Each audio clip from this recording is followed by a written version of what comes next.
Après un premier séjour consacré à l'identification du site prévu pour abriter le nouvel hôpital de Port-Gentil, les ministres de la Santé et de l'Habitat sont à nouveau dans la ville économique, cette fois pour présenter à l'administration locale les partenaires adjudicataires.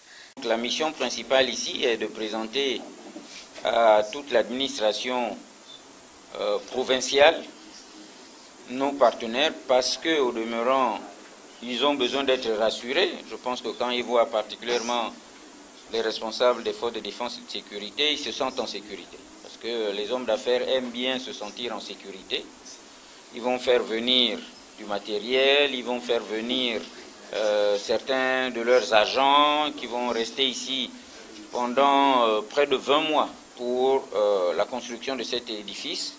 Donc ils avaient besoin que vous les connaissiez, qu'ils vous connaissent également, parce que le gouvernement est décentralisé. La santé des Gabonais est inscrite en lettres d'or dans la politique de développement du président de la transition. Pour ce faire, le respect du cahier de charges de ce projet d'envergure est de rigueur. Au niveau de l'État, on a mis en place une entreprise qu'on appelle Socoreg. L'émission de Socoreg, ce sera vraiment, c'est technique, c'est vous accompagner, vérifier que le travail se fait correctement.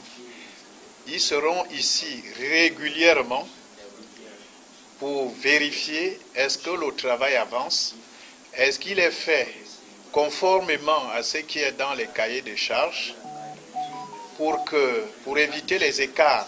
Il est mieux que le projet soit suivi étape par étape, étape par étape.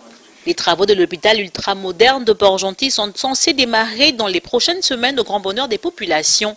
Une visite sur le site prévu pour accueillir le projet a clôturé le séjour des membres du gouvernement dans la ville d'Émile Gentil.